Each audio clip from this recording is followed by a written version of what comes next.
niyo po. Ano po ma-upload? Rich Falcon. Pakisuporta po. Rich Falcon TV. Subscribe po natin, Kuya Rich Falcon. Rich Falcon TV, napakasipag po. And maasahan po talaga. One call away din po. Kalingap partner. Okay. Rich Falcon TV. Shout out. Mga kalingap. God bless.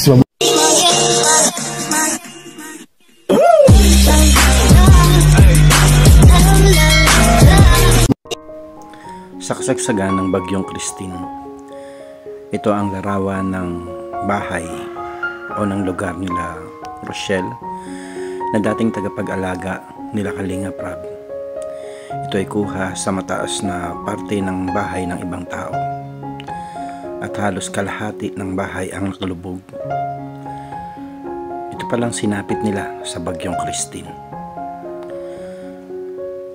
At ito naman ang kapaligiran na makikita mo kung saan papunta yung bagong lote na ibinigay sa kanila. Nakalubog din sa tubig baha. Mabuti na lamang at hindi pa tayo nakakapagsimula ng ating pabahay dito kila Rochelle o Rachel,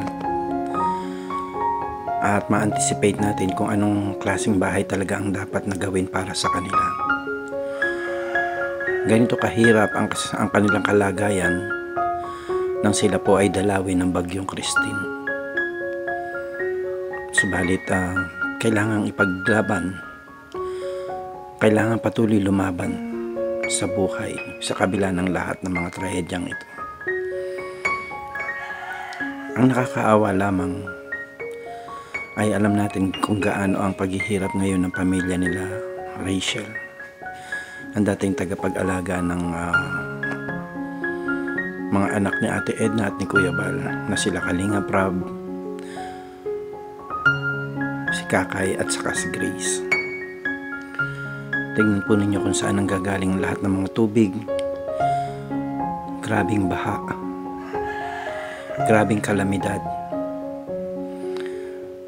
Halos ang buong kalupaan na nakikita natin dati ay nagmistulang karagatan dahil sa tubig na rumaragasa sa panahon ng Bagyong Christine. Kahit sa ang sulok sa lugar ng Sitio Kabusay, Labo, Camarines Norte, ay halos ito ang iyong makikita. Walang pinaligtas na lugar na hindi binaha dahil ang lugar na ito ay catch basin. Dito mo makikita ang lahat ng mga mabababang parte ng lugar ng Labo na kung hindi titigil ang patuloy na pag-ulan ay maaaring lumubog ang bahaging ito. Subalit maraming salamat sa Panginoon dahil siya pa rin ang in control sa nasabing bagyo o sakuna na dumating sa lugar ng Camarines Norte. Mas lalo na ang mga tao sa Camarines Sur. Tuloy po tayong manalangin na wala nang bagyong papasok pong muli.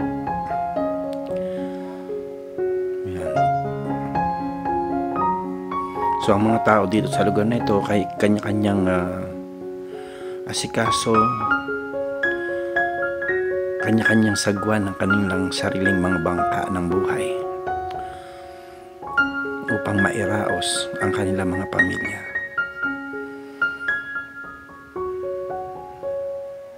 Nawa ay maging sapat ang ibinibigay na ayuda mula sa gobyerno upang lahat sila ay matugunan ng kanilang pangangailangan, lalo na sa ganitong klase ng panahon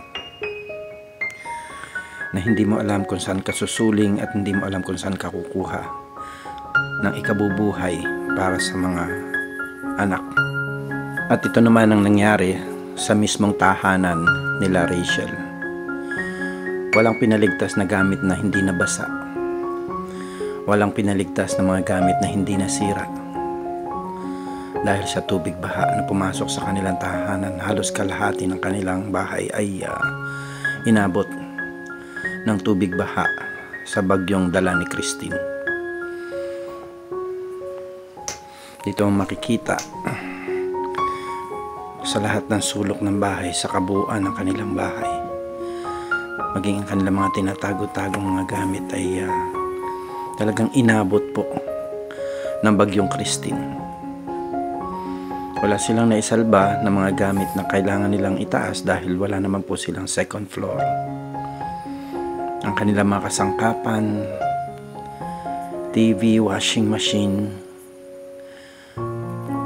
ref, at iba pang mga gamit na nakakatulong sana sa kanilang pamumuhay sa araw-araw.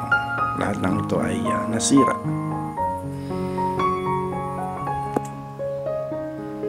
Yan, grabe po, sa loob ng buong bahay, kung saan mayroong gamit ay lahat yan ay inabot ng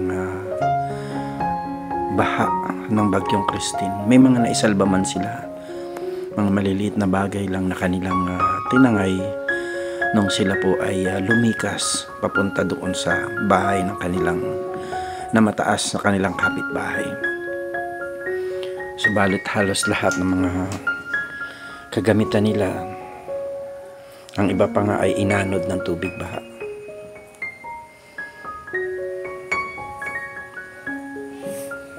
Kaya ang buong bahay nila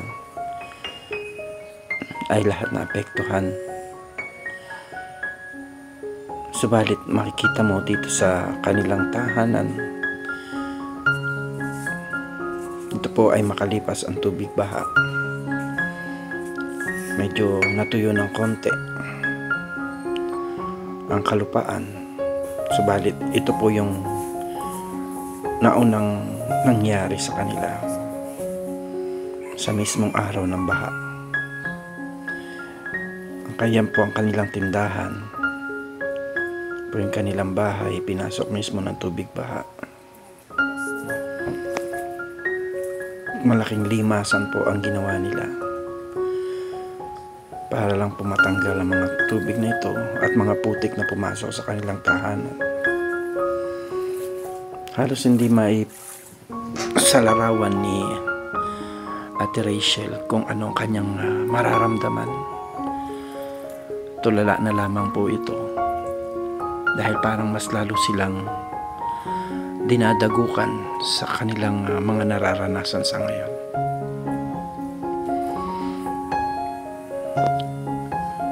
Subalit sabi nga ng marami, the show must go on. Ang buhay kailangan ilaban pa rin. Ang buhay kailangan pa rin ipagpatuloy. Maaaring tayo ay titigil, subalit hindi susuko. Dahil alam natin na mayroon pa rin nag-aantay na magandang bukas. Sa mga nanonood po, na ito po ang kalagayan ngayon ng dating tagapag-alaga nila Kalingap Rab. Namamanhik po tayo kila Kalingap Rab, kay Ate Edna, kay Kuya Bal, na kung maaari po sana ay matulungan ang pamilyang ito. Sana po ay maibsan natin yung kahit kaunting hirap na nararamdaman nila sa kasalukuyan. Grabe po ang tubig baha. Grabe rin po yung bagyo. Subalit nagpapasalamat pa rin po ang pamilya ni Rachel dahil binaha lang sila, binagyo lang sila, at wala pong napahamak sa kanilang pamilya. Ang dati nilang kasakasama na sila Ate Lisel at ang pamilya nito ay umuwi na po muna ng Manila dahil natakot po sa nakitang bagyo o sistema ng baha dito sa kanilang lugar. Kaya sila na lamang po ang nagtataguyod muli sa kanilang sariling pamilya.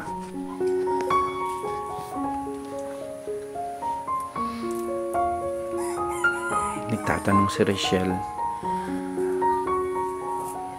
marami pang mga bagay na maaaring mangyari sa buhay. Subalit ang Diyos ay hindi nagpapabayat.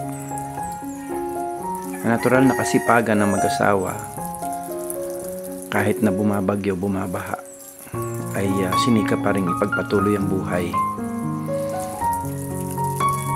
Nagluto pa rin sila ng mga paninda ng araw na yon upang hindi masayang yung kanilang mga pinamili.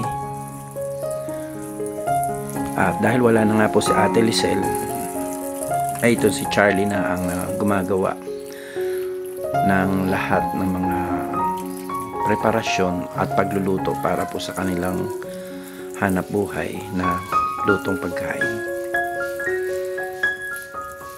Habang si Charlie ay nag-aasikaso, nagluluto ng kanilang mga paninda, si Rachel naman ay walang tigil ng kakaayos at kakaligpit sa kanilang bahay upang kung mayroon pang mga maisalbang mga damit, gamit, tulugan, banig, ay kanya pong inaasikaso. Siya po ang naglalaba ng lahat ng mga ito, habang ang kanyang asawa naman ay busy sa pag-aasikaso ng mga lulutuin para sa araw na yan, na kung may mga tao man na hindi makapagluto dahil sa kahirapan ng sitwasyon ngayon, ay mayroon pa rin silang mga mabebentahan ng kanilang mga paninda.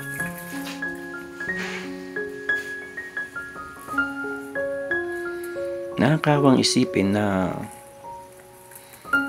ang tao kahit lugmok na at tuloy-tuloy sa hirap na dinaranas, ay tuloy-tuloy pa rin ang mga sakonang pumapasok sa buhay. Tuloy-tuloy pa rin ang pagdating ng pagdagdag ng kahirapan na kanilang nararanasan. Subalit, hanggat may katuwang ka, may kasama ka, lahat ng nararanasan na ito ay pwedeng maging maggaan. Sa pagtutulungan ng mag-asawa, ay nairaos nilang araw na kahit papano ay maging magaan, hindi lamang sa kanila, kundi maging sa mga tao na umaasa na may mabibili mula sa kanila kahit sa kasagsagan ng bagyo. Grabe po ang aking paghanga sa dedikasyon ng mag-asawang ito upang tulungan ang isa't isa. Sa bagay, masabi naman natin yan dahil pamilya. Ang pamilya kailangan nagtutulungan. Ang pamilya kailangan nagkakaisa para kahit na may mga bagay na dumarating na kagaya nito, ay hindi natin mararamdaman na tayo po ay walang kasama.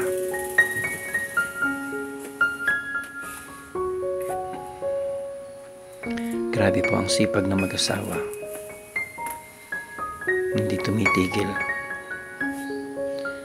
kahit na may mga problema. Ganito po sana ang ating gayahin upang kahit papano ay mairaos pa rin yung pang-araw-araw na buhay at pangangailangan.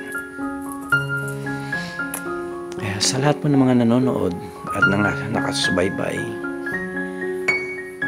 gustong tumulong po sa pamilya ni Rachel at ni Charlie, ay pwede niyo po akong kontakin sa Rich Falcon TV o Ricardo Bernardo open and close parenthesis Ikong.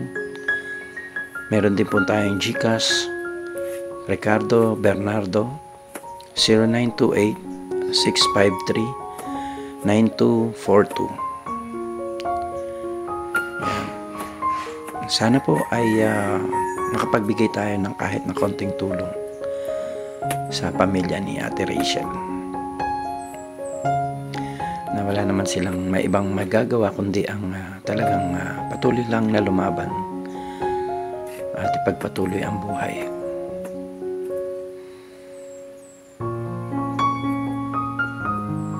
Dito makikita natin na nagpe-prepare din si Rachel ng lulutuing gulay, habang naglalaga naman si Charlie ng lulutuing dinuguan doon sa mga laman loob na kanyang pinamili. Huwag lang masayang ang araw na ito. Ay pinipilit at sinisikap nila na maging normal pa rin ang lahat sa kabila ng mga sakuna na dumaan sa kanilang buhay ngayon. Ang mundo ay punong-puno ng mga pagsubok sa buhay. Minsan, parang sa tingin natin unfair na ang buhay. Habang ang mga masasamang tao ay nagpapakasaya, nagpapakaligaya, nagtatamasa ng lahat ng mga bagay sa buhay. Ang mga taong umaasa sa Diyos ay laging nakakaramdam ng mga ganito at nakaka-experience ng mga bagay na parang sa tingin ay napapahirap lalo sa kanila. Subalit huwag lamang po tayo mawawalan ng pag-asa dahil hindi natutulog ang Diyos. Alam niya ang mga nangyayari. Alam niya yung mga pinagdadaanan natin. Alam niya kung paano tayo kumikilos at lumalaban para sa buhay. At hindi naman po nagpapabaya ang Panginoon. Lagi siya may nakalaan para sa atin. Matuto lamang po tayo maghintay at darating din po ang bukas na ating inaasahan. Nakadepende po sa ating pananampalataya at paniniwala yung pag-angat ng buhay na matagal na nating inaasahan. Hindi natin alam kung kailan darating ang pag-asa. Hindi natin alam kung kailan darating ang biyaya. Subalit, patuloy lamang po tayo. Huwag tayong susuko. Mahirap man ang buhay, mairaraos din natin yan sa pagdating ng araw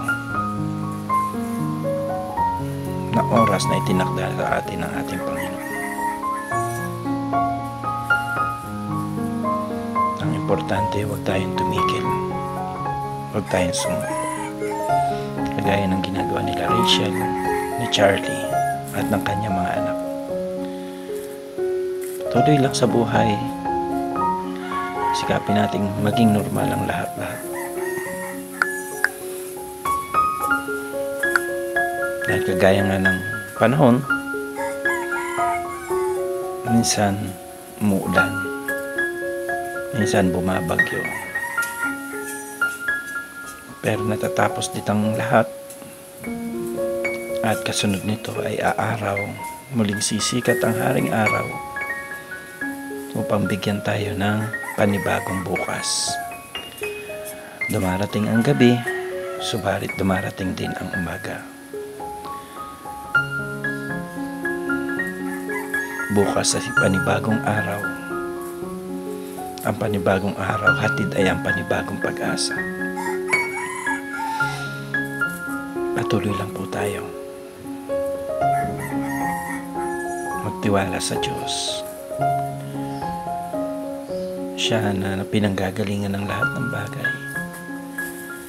Siya na nagbibigay ng lahat ng ating pangangailangan.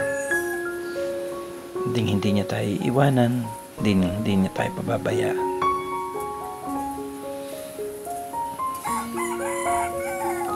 Huwag lamang din tayong sumuko at patuloy na lumaban sa buhay.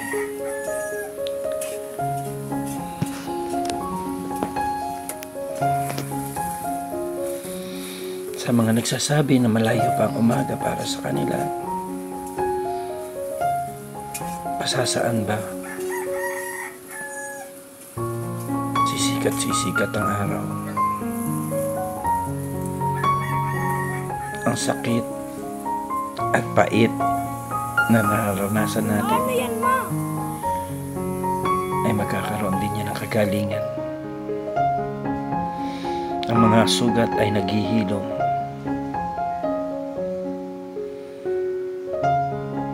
Makita man ang marka, yan ang magpapaalala sa atin ng katapangan na ating naranasan upang ipaglaban